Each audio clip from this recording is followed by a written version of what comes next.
Halo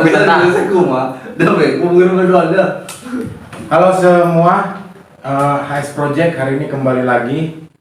Kita melanjutkan season yang sudah tertunda. Kemarin sempat berbicara seputar pemuda bersama mahasiswa juga. Kalau masih ingat itu namanya Tayo ya. Sekarang kita bicara soal pemuda lagi. Tapi pemuda yang hari ini menyuarakan yang katanya kebenaran-kebenaran yang memang itu merujuk kepada momentum saat ini, di mana hari ini atau saat ini sedang dilangsungkan pesta demokrasi. Langsung saja kita sudah bersama kedua narasumber. Sebelum kita lanjut, kita kenalan terlebih dahulu ya. Selamat malam Bang. Selamat malam Bang. Boleh perkenalan dulu Bang, namanya siapa nih dari masing-masing yang ada di depan saya ini? Saya Diki dari alumni P2P. Apa itu P2P? Jadi P2P itu pengawas partisipatif pemilu Bang. Pengawas Jadi di bawah naungan Bawaslu Kabupaten Pandeglang. Gitu Bang. Oh gitu ya. Terima kasih Bang Diki sudah hadir ya ini. Siap. Selanjutnya Bang, dari mana Bang? Oh, saya Dani Bijer.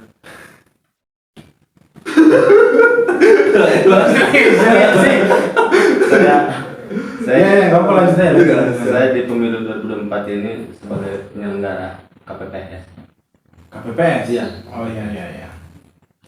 Jadi kita sudah kehadiran dua narasumber yang memang masing-masing pernah dinaungi oleh dua lembaga yang berbeda ya. Namun dua-duanya juga sebagai lembaga yang memang menyelenggarakan dan mengawasi gitu. Bang Diki dari naungan Bawaslu kan begitu ya. Kemudian Bang Dani Bijer naungan KPU kan begitu. Begini Bang, pertama kan kita melihat bahwa hari ini khususnya di Pandeglang terkait pemilu ya, memang itu ramai, saya juga baca di media kan, bahwa banyak statement atau tulisan-tulisan yang sekiranya dalam tanda kutip itu mengatakan bahwa adanya kelunturan atau rasa kelunturan kepercayaan dari masyarakat kepada penyelenggara gitu kan, khususnya KPU ataupun dalam hal ini memang yang bersangkutan untuk mengawasinya kan Bawaslu. Bagaimana tanggapan abang-abang ini yang memang saya lihat sejauh ini terus memantau terkait perkembangan hal tersebut? Kita mulai dari Bang Diki dulu. Bang dulu. Silakan, kalau itu siapa aja silakan. Dani Bijer dulu. Silakan Dani Bijer. Ya, Bang. Jadi karena saya adalah penyelenggara tingkat paling bawah gitu yang langsung bertemu dengan masyarakat.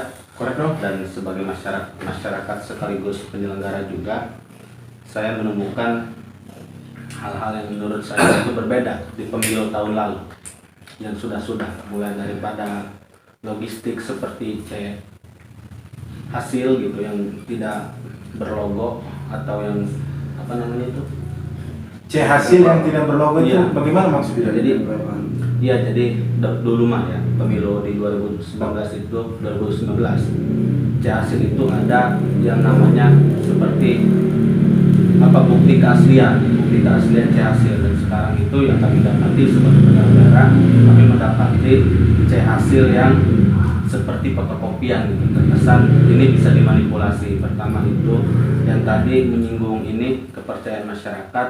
Kalau di TPS saya mungkin tidak ada masalah ya, tapi dalam hal kepercayaan dari DPT 248 jiwa di sana itu TPS saya itu yang datang cuman 60%. Itu 60% dari 248 DPT gitu. Itu kan berarti lebih dari setengahnya ya. Iya, tapi tetap itu juga menjadi kemunduran gitu dari tahun-tahun yang sebelumnya, pemilu yang sebelumnya. Itu aja sih Bang. Oke, mohon maaf nanti kita beralih ke Bung Diki kan. Pertama tadi apa yang disampaikan oleh Bang Daniel Bijer bahwa katanya terkait pemilu tahun ini agak sedikit berbeda dengan tahun sebelumnya atau 2019 ya kalau nggak salah. Berarti mohon maaf ini ada pertanyaan bahwa apakah Bang Daniel 2019 juga menjadi penyelenggara juga Iya, gitu. jadi penyelenggara juga, tapi di TPS yang berbeda, tapi dalam satu desa. Artinya Oh sama. gitu. Kok bisa TPS yang berbeda begitu? Gimana itu? Iya, daftarnya kali ya. Oh daftarnya ya. Daftarnya. Jadi dilihat dari daftarnya. Kemudian bukankah terkait apa namanya tadi Ya, hasil. C hasil itu kan itu bentuknya ada labelnya bukan? Iya, ada labelnya. Kalau disebut katanya itu kan blanko ya. Blanko, ya. Itu apa yang nggak adanya itu sebelah mana gitu maksudnya? Dulu kan ada seperti logo bening begitu ya, bening logo KPU gitu, bentuk keaslian, dan yang kami dapat itu tidak ada sekarang. Itu C begitu dapat ngeprint atau diberikan oleh KPU langsung? Itu dari itu logistik langsung yang kami terima. Oh gitu. Nah, selain daripada C hasil itu kami mendapati surat suara itu yang tidak sesuai dengan DPT plus 2% itu. Seharusnya kan kami kan ada 248 DPT yang kami dapatkan kan seharusnya jadi 253 gitu. Plus 22%. Dan kami hitung itu ada yang kurang dan ada yang lebih. Ada yang kurang ada yang lebih. Dan kami mempertanyakan sebagai penyelenggara, kok ini bisa berbeda gitu. Apakah persiapannya atau apa gitu. Nah, dan itu juga ada lagi terkait cek pemberitahuan. Seharusnya kan cek pemberitahuan itu dibagikan tiga hari sebelum pelaksanaan kan. Dan kami dapati itu 2 hari pas pelaksanaan, 2 hari sebelum pelaksanaan maksud saya. Seperti itu. Jadi ada keterlambatan 1 hari. Dan itu membuat kami kerepotan sebagai penyelenggara TPS. Oh iya. Ya. Kemudian tadi terkait partisipasi ya, partisipasi dari masyarakat kan, dari masyarakat pemilih yang katanya tadi dari 240 kemudian yang hadir hanya 60% dari jumlah tersebut. Itu memang kendalanya rata-rata apakah tidak ada sosialisasi ataukah memang daripada penduduk sekitar yang menjadi masyarakat pemilih di situ bekerja keluar kota atau bagaimana gitu? Oh, banyak yang keluar kota, salah satu terus ada yang pindah ke pemilihan gitu, tapi dalam DPT-nya masih tercatat. Jadi ada yang di sekitaran tempat situ atau kampung di situ ya. Kemudian masyarakat di situnya yang sebagai pemilik pindah apa domisili atau bagaimana? Ada yang pindah domisili, ada yang memang itu ke kota saja gitu, tapi tidak pulang.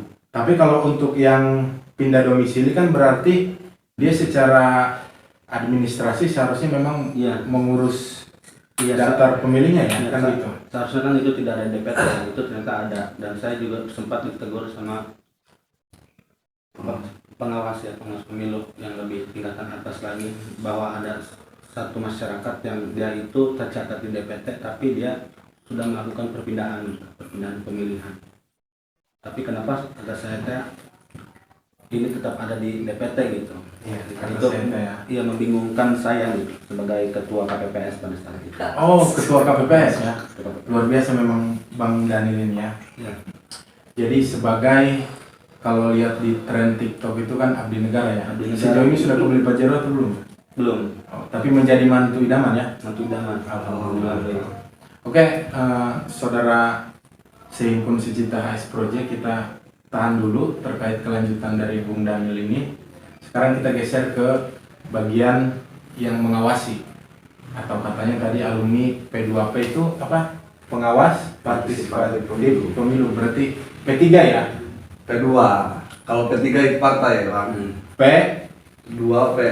P2P. Iya. Tapi sebetulnya tulisannya P gitu Iya. ya. Oh iya. Iya. Karena khawatir rentan ya. Iya, rentan. Jadi bagaimana menurut Bang Diki terkait kepemiluan saat ini yang memang tadi pertanyaan awal mungkin nggak jauh daripada yang tadi saya sampaikan ke Bang Daniel ya, terkait ramainya hal-hal yang memang diduga rancu gitu terkait hal kepemiluan di Kabupaten Pandeglang ini. Bagaimana Bang? Dipersilakan. Sebelumnya saya ucapkan terima kasih, Bang. Iya, Saya siap. sudah diundang ke HS Project ini gitu, Siap. dengan jamuan yang sangat luar biasa gitu kan. Sebelumnya ya mungkin saya jabarkan terlebih dahulu Boleh. bahwa kita semuanya gitu, orang pemuda dan pemudi harus mensukseskan pemilu tahun 2024 ini. Iya. Dan saya juga mengalami yang disampaikan Bang Dani tadi mengenai bahwa saya pernah menjadi penyelenggara, saya pun pernah gitu Bang. Saya dulu di tahun teknis gitu ya. Enggak, 2019 saya pernah di KPPS sama gitu kan sebagai anggota.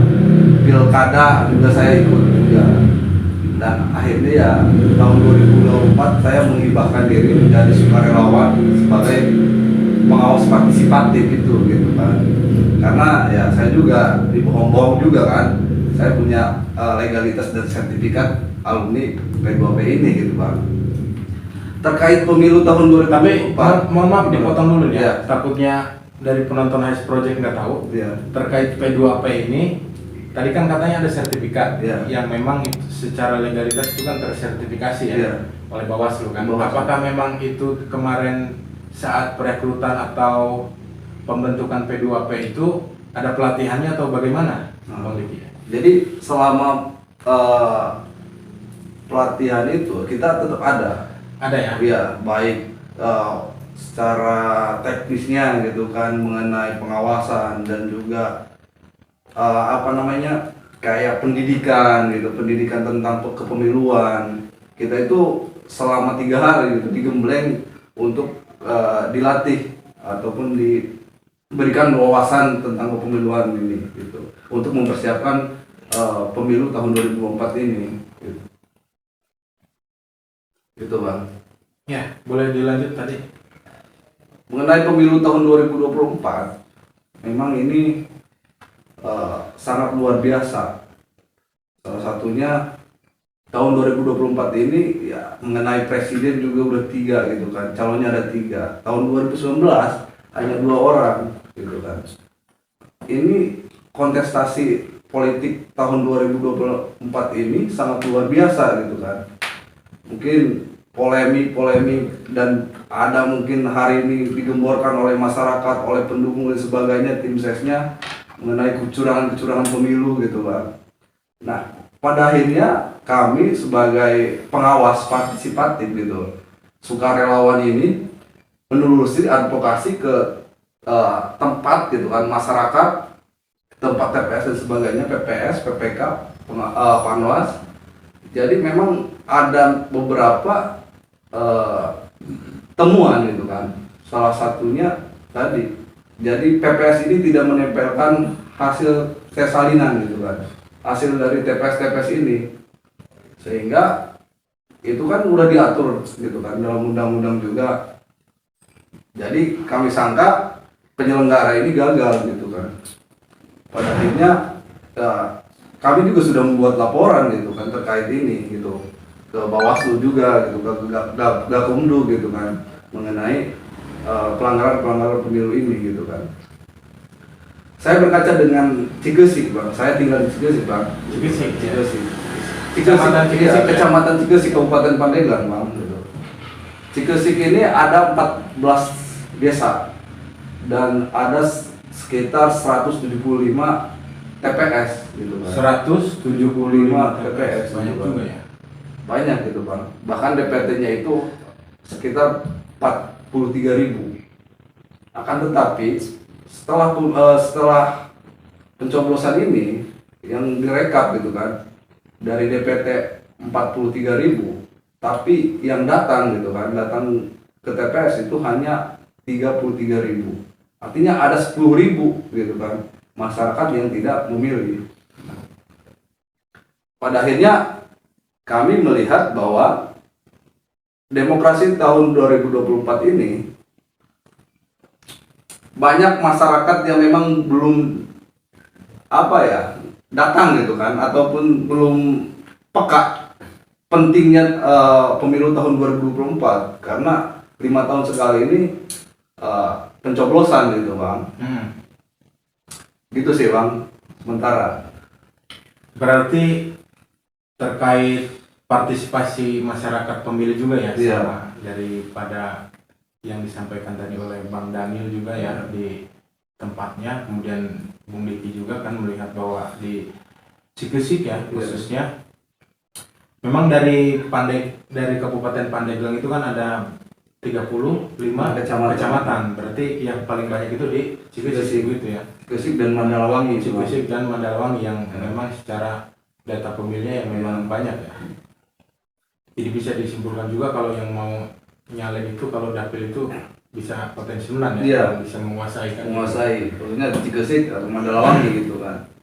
Ya tadi Bung Diki terkait yang disampaikan Bung Diki bahwa katanya sudah menyampaikan laporan secara tertulis mungkin begitu Iya. ke Bawaslu dan atau Gakumdu Iya. ya, Sentra Penegakan Hukum Iya. ya begitu. Nah terkait pelaporan yang disampaikan mungkin selain Bang Diki juga saya melihat di media itu kan banyak yang angkat bicara juga terkait hal itu. Nah kemudian terkait proses pelaporan itu, apakah nantinya akan disanksi yang kemudian menjadi pidana atau hanya sanksi secara administrasi saja? Bagaimana itu? Bang Daniel juga mungkin kalau mau menambahkan dipersilakan. Ya Bang Daniel dulu aja. Iya. Daniel juga sempat itu sebagai penyelenggara.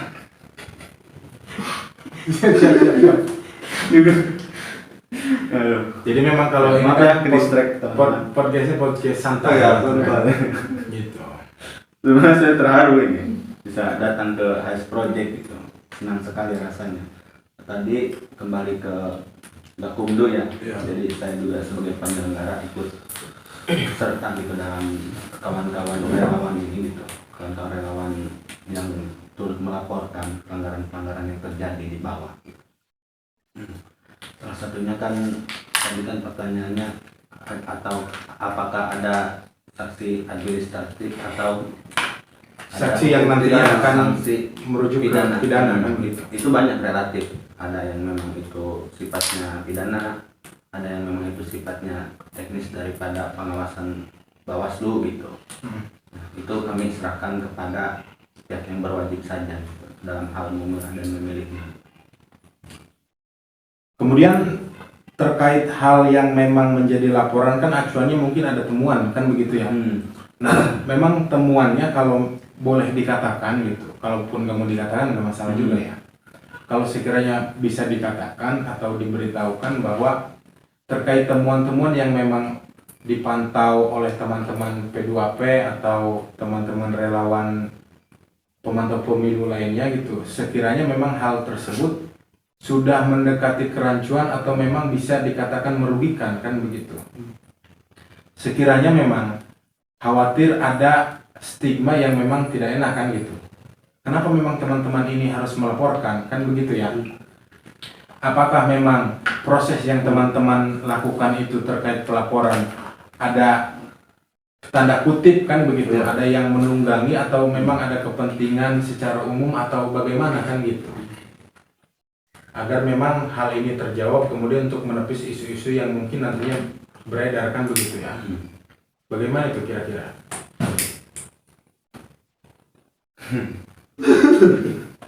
Gak apa santai gitu sambil ngopi kan gitu.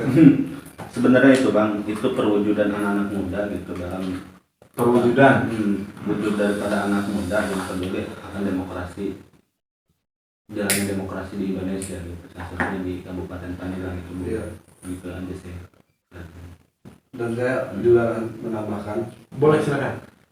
sebenarnya selain kita itu masyarakat Indonesia maksudnya umumnya ya, khususnya masyarakat Kabupaten Pandeglang, untuk pengawasan pemilu tahun 2024 ini bukan diserahkan ke Bawaslu saja, gitu kan, tapi masyarakat gitu kan, pemuda gitu kan, mahasiswa ikut andil gitu kan, untuk mengawasi pemilu ini. Biar apa? Biar tidak ada kecurangan apa yang disampaikan tadi Bang gitu kan. Iya. Kayak misalkan ada mungkin temuan mengenai penyelenggara yang menyoblos gitu kan, mengarahkan gitu kan, mengarahkan pemilih untuk menyoblos pilihan si tim ses itu gitu kan, misalkan itu kan ada kejadian juga di Pandeglang gitu, intervensi gitu, intervensi dari penyelenggara. Nah itu harus diawasi, bukan hanya di TPS itu saksi dan pengawas TPS saja yang mengawasi, tapi masyarakat juga harus bisa mengawasi gitu kan, harus ikut andil gitu, mengawasi gerak-gerik gitu kan penyelenggara ini gitu. Adapun ketika hasil temuan itu sebenarnya memang nggak mungkin juga gitu kan, kalau misalkan tidak disuruh gitu kan, pasti disuruh gitu kan. Terkait misalkan di coblos itu pasti ada yang menyuruhnya, salah satunya mungkin caleg-caleg gitu Bang. Iya, dalam tanda kutip ada Iya, ada gitu. permainan ya, Permainan antara peserta pemilu dan penyelenggara pemilu kan Iya. begitu ya. Tapi bentuknya masih dugaan Iya, kita dugaan. nggak mengerucut kepada tempat di mana kan gitu. Kemudian kemarin juga saya baca berita tuh kan beberapa hari yang lalu, memang katanya ada juga yang dilakukan pemungutan suara ulang ya. Dan mungkin dari teman-teman yang memang hari ini konsisten terus mengawal dan memantau jalannya demokrasi terkait pemungutan suara ulang itu kan katanya terjadi di Kecamatan Pandeglang. Iya. Itu rentannya karena apa? Posisi memang bisa melakukan hal-hal yang memang masuk kategori untuk di PSU kan begitu. Karena melihat juga kemarin dari Bawaslu RI langsung juga Iya. turun ya ke sini gitu kan. Si Rahmat Bag ya, Iya. Iya. si Rahmat Bag itu. Bagaimana itu? Indikator-indikator yang mendekati untuk dilakukannya pemungutan suara ulang itu seperti apa memang? Apakah hanya yang kejadiannya di TPS kemarin itu, kalau nggak salah TPS 13 ya, di Kelurahan Pandeglang? Sejauh teman-teman memantau, bagaimana memang di TPS-TPS lain tidak ada indikator yang mengarah ke situ ya? Sebenarnya gini Bang, kalau terkait yang di Kecamatan Pandeglang memang persoalannya itu penyelenggara atau ketua PPS mengarahkan ke pemilih untuk mencoblos gitu kan, salah satu caleg gitu kan, bahkan ya diarahkan langsung gitu kan. Padahal di situ kan ada saksi, ada pengawas TPS gitu kan. Ini sebenarnya saya kira itu hanya yang booming hanya di Kecamatan Pandeglang. Tetapi mungkin di yang lain gitu kan, di kecamatan lain kalau misalkan di up itu mungkin ada banyak temuan. Saya rasa masih banyak ya mungkin penyelenggara ini tidak tahu mana pelanggaran gitu kan, mana yang tidak gitu kan. Pada akhirnya diam-diam saja, pengen cepat beres gitu pemungutan suara ini, sehingga tidak ada temuan gitu kan. Ya saya apresiasi untuk kecamatan Pandeglang, mungkin di wilayah di TPS di situ yang bisa meng-up gitu kan, bisa speak up bahwa di situ ada kecurangan gitu kan, gitu Bang. Sehingga memang secara tidak langsung terselamatkan Iya. jalannya demokrasi ini ya. Yang memang diduganya ada ketidaknetralan, ada pengarahan seperti yang tadi disampaikan, sehingga memang itu ada yang speak up tadi kan katanya. Oke teman-teman, selanjutnya mungkin kan kita setelah ini, sebelum itu saya juga ingin tahu sejauh mana sekarang proses terkait ini pemilu 2024 ini sudah sampai mana kan begitu? Ya sebenarnya gini, bahwa KPU ini punya sistem, yaitu aplikasi Sirekap. Sekarang lagi boomingnya gitu kan, banyak yang menyikapi aplikasi Sirekap ini tidak relevan gitu kan, tidak asli keasliannya gitu kan, data yang masuk ke sistem itu tidak sesuai. Saya ada temuan gitu di Cikesik lagi? Iya, Cikesik lagi gitu mengenai upload Sirekap ini. Ya ini saya katakan bahwa ini tentang presiden. Jadi ada yang tadi nominalnya 400 misalkan, ini ada nominalnya 200. Jadi saya tidak sebutkan paslon yang mana gitu kan, Pak. Iya. Jadi saya samakan aja, ada yang 200, pasca di Sirekap itu ada 400 gitu kan. Itu kan jadi tidak relevan gitu kan. Jadi saya harapkan KPU dan tim-tim yang mungkin pemenangan itu jangan sampai anggapan bahwa Sirekap ini relevan gitu kan, ataupun data konkret. Tapi kita tunggu hasil daripada pengumuman KPU ini gitu kan. Jadi saya harapkan KPU menghentikan gitu kan, atau bisa menghapus nih aplikasi Sirekap ini. Jadi data bohong gitu Bang. Itu saja mungkin. Jadi hasil di aplikasi Sirekap Ya. sama hasil apa tadi? Hasil. Hasil itu berbeda. Berbeda gitu. Misalnya calon A di Sirekap sekian, katakanlah misalnya 1000, ya. kemudian di C hasil Ya. itu kurang dari 1000. 1000 gitu. Begitu ya, Iya. berbeda. Ini Bang, tambahan Bang. Boleh. Ya selain daripada apa teh namanya Apa teh? itu Sirekap, aplikasi Sirekap gitu yang tadi kurang relevan atau kurang maksimal gitu dalam pelaksanaannya gitu. Di sana juga di TPS saya itu kebetulan daerah yang susah sinyal gitu. Susah sinyal. Iya, susah sinyal. Jadi KPU itu tidak Mohon maaf nanti dipotong dulu. Berarti masih ada daerah yang susah sinyal. tertinggal gitu, yang tertinggal gitu. Akses jalannya gimana? Akses jalan juga rusak gitu. Masih banyak gitu. Akses internet ya gitu. Akses internet terutama. Pantesan abang pakai PC aja ya. Ya, Berdoa terus. berdoa. Ya mudah-mudahan kita doakan segera berkembang daerahnya. Ya. Ya dari banyak indikator permasalahan-permasalahan di KPU juga sebenarnya ada yang lebih perlu kita soroti gitu terkait honor. Iya, honor penyelenggara itu sebaiknya lebih dinaikkan lagi gitu supaya penyelenggara itu semangat. Nah, oke, saya menyambung ya. Tertarik gitu Bang mengenai honor ini gitu. Saya Honor merasa- penyelenggara ya? Honor penyelenggara. Artinya penyelenggara ini maksud saya lebih dispesifikasikan penyelenggara tingkat mana kan begitu? Tingkat bawah terutama Tingkat bawah. KPPS Ya, KPPS karena gitu ya. memang KPPS itu yang bertemu dengan masyarakat, mereka yang membagikan cek pemberitahuan, mereka yang menyelenggarakan gitu, yang meskipun dibantu oleh PPS dan PPK dan seterusnya gitu, tapi tetap KPPS itu adalah Ujung tombak ya. demokrasi. Silakan Pak Jelas. tadi mau Saya bicara. sepakat apa yang disampaikan Bang Dani ini mengenai honor ya penyelenggara di bawah ini. Memang ya saya rasa ujung tombaknya tadi yang disampaikan abang ini, ujung tombaknya pemilu tahun 2024 ini adanya di KPPS. Dan KPPS. iya, Iya. saya rasa saya tambahkan mengenai bahwa untuk KPPS ini lebih baik di persyaratan itu gini Pak. Pertama itu maksimalkan anggaran gitu kan, sesuaikan dengan poksi yang memang ujung tombak ini gitu kan untuk KPPS. Tapi juga ditambahkan bahwa KPPS ini lebih baik lulusan S1 misalkan. Jadi sekarang ujung tombak ini gitu kan, biar apa? Biar tidak ada kecurangan dan tidak ketahuan itu mengenai penyelenggaraan di bawah, karena memang ujung tombak gitu Pak. Terkait aturan ya. Aturannya gitu kan, untuk masuk ke KPPS lebih baik S1 misalkan gitu. Saya lebih bagus seperti itu karena memang itu bagian terpentingnya gitu kan. Untuk pemungutan suara ini penting gitu kan. Biar apa? Biar nggak ada kekeliruan gitu Pak. Lebih baik misalkan PPK lulusan SMP gitu kan. Lebih baik KPPS lulusan S1 sarjana. Terus KPU mungkin SMA misalkan. Lebih baik kayak gitu. Apa sih gunanya KPU misalkan? Iya. Karena ujung tombaknya itu KPPS gitu kan, ya, yang memegang itunya gitu kan, itu Bang.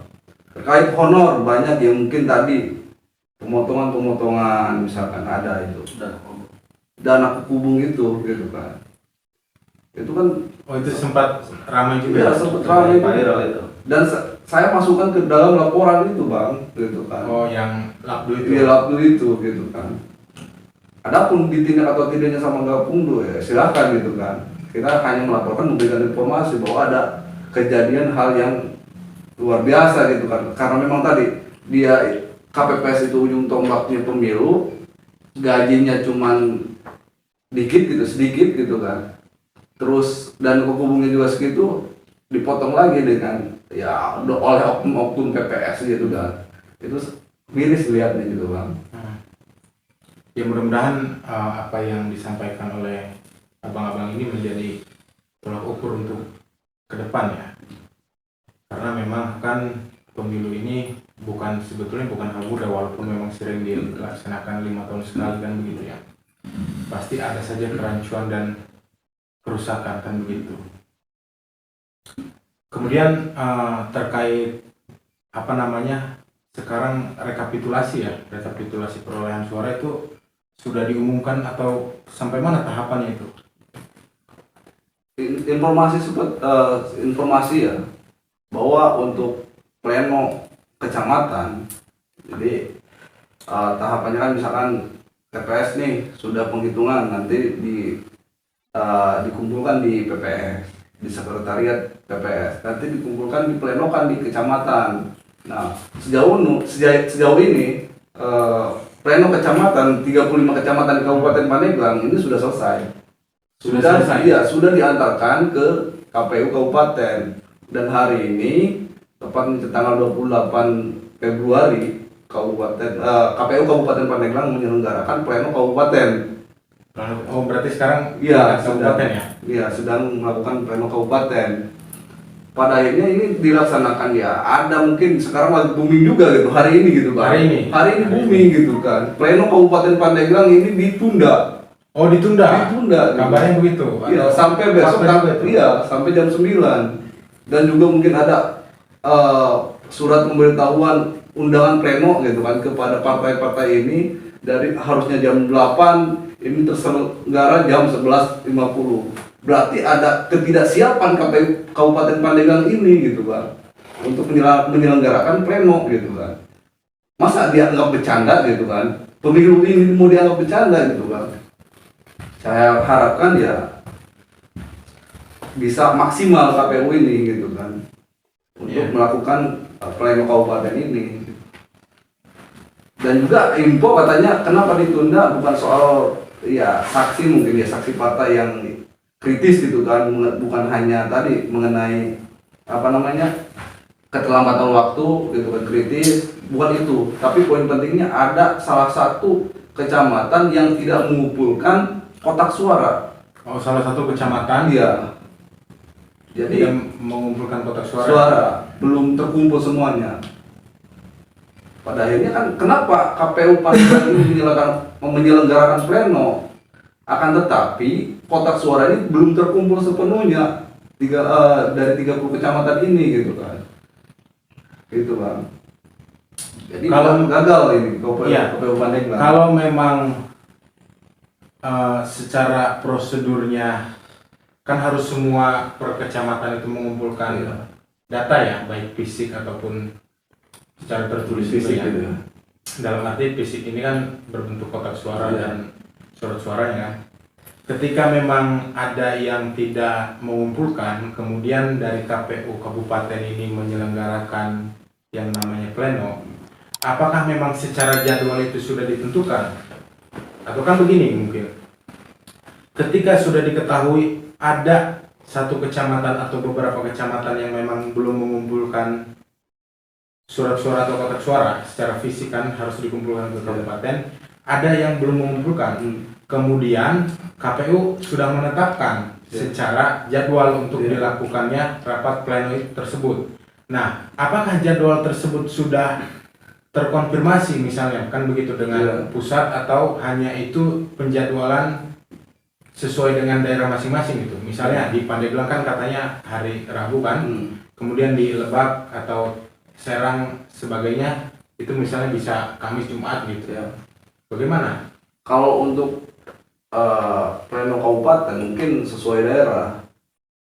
Sesuai daerah. Karena memang melihat daripada kondisi apakah pleno kecamatan ini selesai atau tidak gitu kan Bang.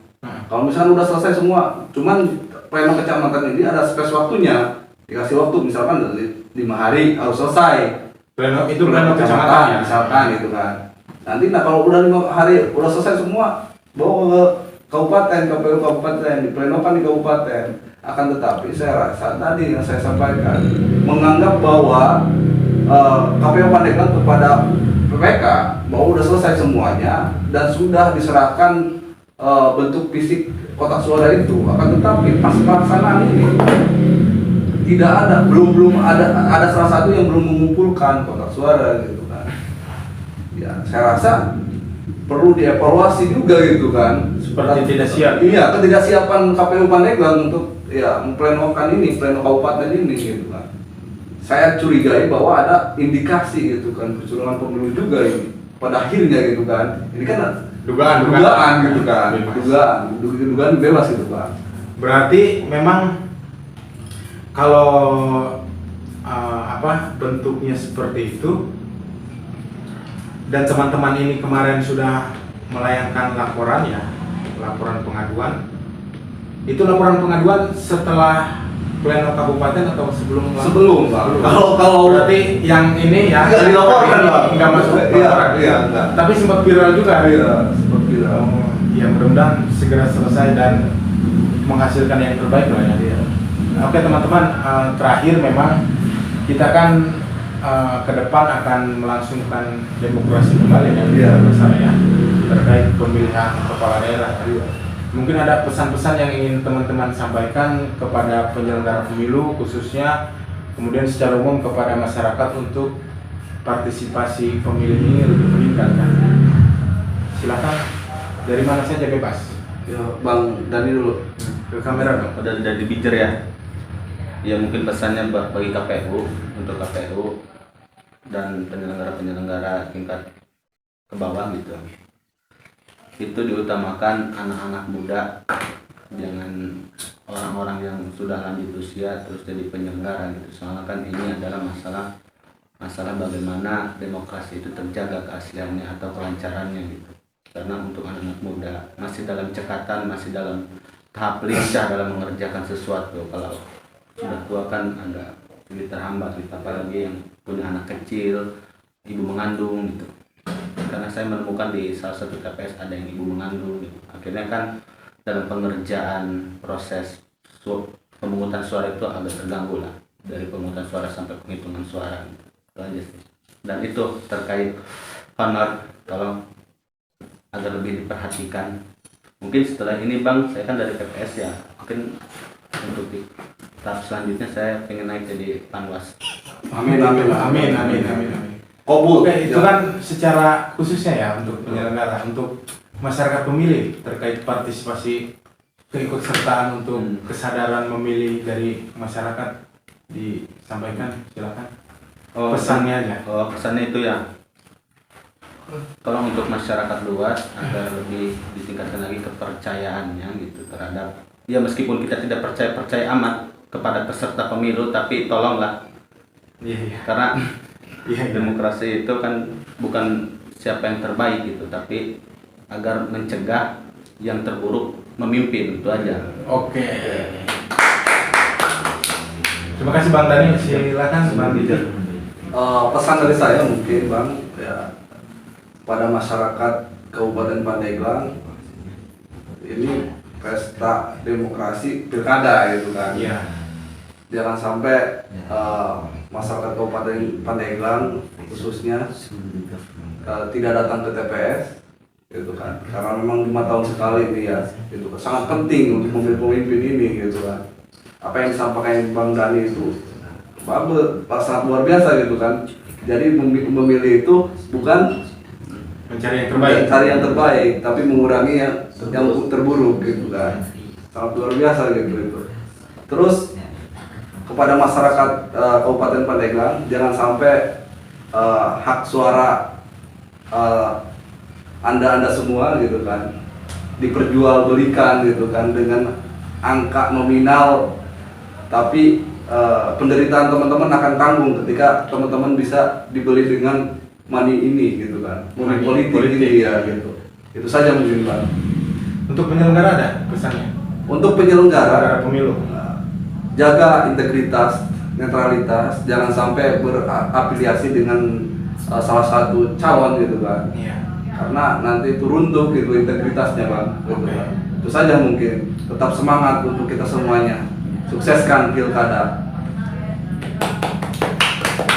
Oke, terima kasih Bang Diki, Bang Daniel sudah menyempatkan waktunya datang ke podcast dadakan podcast HS Project, bicara seputar pemilu atau demokrasi ya, untuk menyongsong Indonesia lebih baik khususnya di Kabupaten Pandeglang.